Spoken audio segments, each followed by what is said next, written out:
Welcome to BioMed Research Digest 2026-0602, today's 11 stories. Story 1, ASCO 2026, Daraxonrasib emerges as the star of ASCO 2026 by winning a Phase 3 trial in metastatic pancreatic cancer.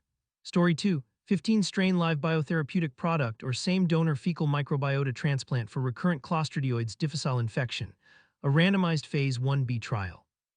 Story 3, Immunotherapy boosts survival in localized prostate cancer. Story 4, Immunotherapy bowel cancer trial gives fresh hope to patients. Story 5, explosive cytotoxicity of ruptoblasts bridges hormone surveillance and immune defense. Story 6, medically tailored meals receipt and healthcare utilization and costs in Massachusetts Medicaid demonstration. Story 7, CRISPR discovery could lead to single diagnostic test for COVID, flu, and more. Story 8, FDA lowers drug approval standards, now accepting single clinical trials. Story 9, breakthrough research targets cartilage loss in osteoarthritis. Story 10, APLSuite, an integrated suite for CD4 plus T-cell epitope prediction via antigen processing likelihood. Story 11, mechanics of pandemics. A team of researchers from Chilean University has introduced APLSuite, a new computational software suite designed to improve how scientists predict which pieces of a pathogen or tumor protein will trigger a CD4-positive T-cell immune response. This is a problem that sits at the heart of vaccine design, cancer immunotherapy, and autoimmune disease research.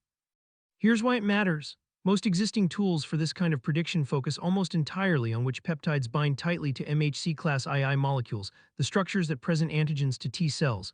But before a peptide can bind, it has to be physically cut out of a protein by enzymes inside immune cells, a process called antigen processing. Most existing methods treat this step as an afterthought. APLSuite fixes that. The core algorithm, called APL or antigen processing likelihood, incorporates 4 separate biophysical signals. The B factor from X-ray crystallography, which measures how flexible different parts of a protein are, solvent accessible surface area, which tells you how exposed a region is, hydrogen exchange protection factors from a method called COREX, and sequence entropy, which reflects evolutionary conservation. Together, these signals give a more realistic picture of which parts of a protein are likely to be cleaved, loaded onto an MHC molecule, and actually seen by a T cell. Beyond the science, the engineering choices here are worth noting. The suite is built as a distributed system with res-tful APIs, a Python client for researchers who code, and a graphical interface for those who don't.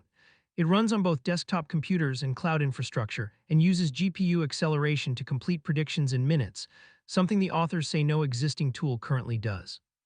The code is open source, which should help the research community test, extend, and build upon the work. That said, this is a preprint posted to arXiv and has not yet been peer-reviewed. The abstract doesn't include head-to-head benchmark numbers against competing tools, so independent validation will be important before teams incorporate APLSuite into high-stakes research workflows. Still, the conceptual advance of integrating antigen processing into epitope prediction is well recognized as necessary, and a lightweight, accessible tool that does it with GPU speed could genuinely shift how immunotherapy researchers approach candidate selection. A new perspective article in Nature Medicine is pushing the ancient idea that food can be medicine into the center of modern health policy debate. Authored by researchers from UCLA's David Geffen School of Medicine and the VA Greater Los Angeles healthcare system, the piece reviews growing scientific evidence that medically tailored meals, specially prepared food delivered to patients managing chronic conditions, can meaningfully reduce how often those patients end up in hospitals and how much their care costs. The concept itself isn't new. Physicians from Hippocrates onward have understood that diet shapes health, but what's changed is the institutional momentum behind turning that idea into reimbursable, scalable healthcare practice. In just the past 2 years, the U.S. Department of Health and Human Services published a formal Food is Medicine framework. The Aspen Institute released an action plan, the Rockefeller Foundation launched a program called Farm to FIM, and the American Heart Association created its own Healthcare by Food initiative. These aren't fringe efforts, they represent mainstream policy and philanthropic investment.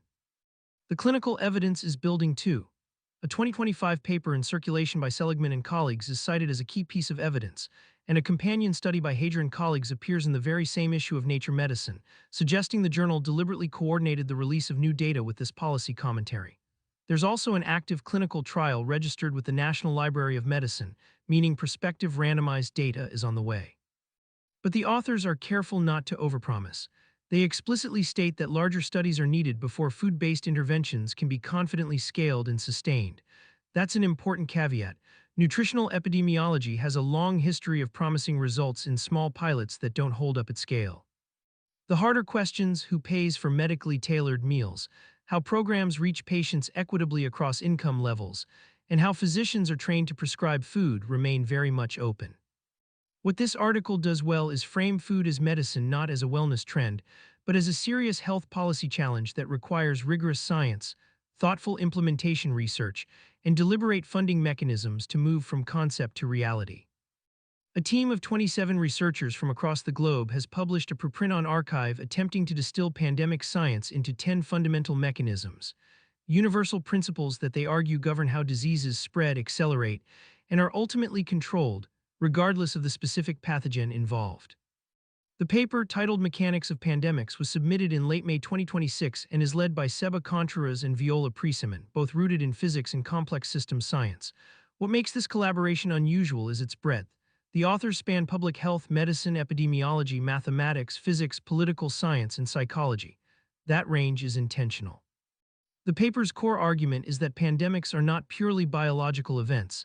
They are shaped just as powerfully by human behavior, governance structures, and social organization.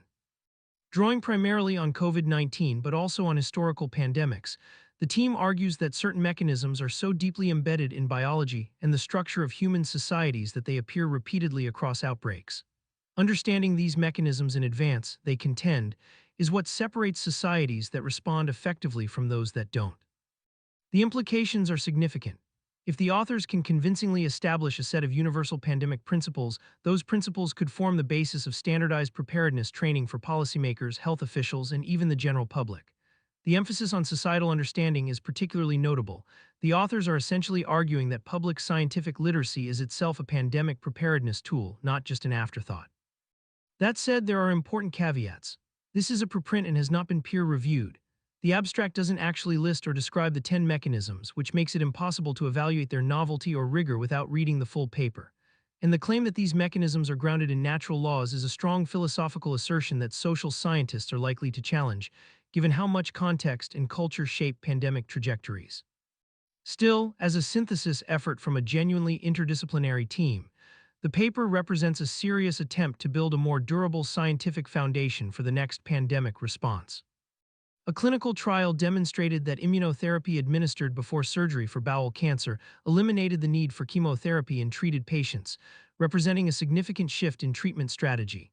Experts suggest this could fundamentally alter how certain bowel cancers are managed. The findings offer hope for reduced treatment burden and improved quality of life for patients.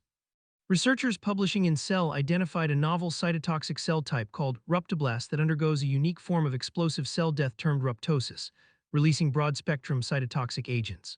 This process is triggered by the hormone activin and driven by ER-derived calcium release amplified by the actomyosin cytoskeleton. The discovery bridges endocrine signaling and innate immune defense, opening new avenues for immunology and cancer biology research. A large observational study published in Nature Medicine found that Medicaid beneficiaries in Massachusetts who received medically tailored meals between 2020 and 2023 had significantly fewer hospitalizations, reduced emergency department visits, and lower overall healthcare costs. The findings provide real-world evidence supporting food as medicine interventions at the policy level. The authors call for larger controlled studies and scalable policy frameworks.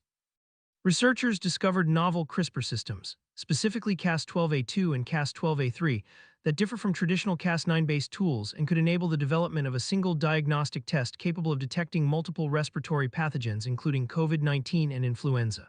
These systems target invading pathogen DNA with distinct mechanisms that improve diagnostic versatility. The discovery expands the CRISPR toolkit for infectious disease diagnostics. The FDA announced in February 2026 a significant shift in its drug approval framework, now accepting a single well-designed clinical trial as sufficient evidence for many new drug approvals, abandoning its long-standing two-trial requirement. This regulatory change could accelerate drug development timelines and reduce costs, but raises concerns among scientists about the robustness of evidence required for market entry. The policy change will affect pharmaceutical companies' development strategies significantly. A study published in Science found that blocking a protein linked to the aging process led to cartilage regeneration in animal models and showed measurable effects in human tissue samples. The research targets a key mechanism of osteoarthritis pathogenesis, progressive cartilage loss, for which there are currently no disease-modifying treatments. If validated in clinical trials, this could represent the first regenerative approach to a condition affecting hundreds of millions worldwide.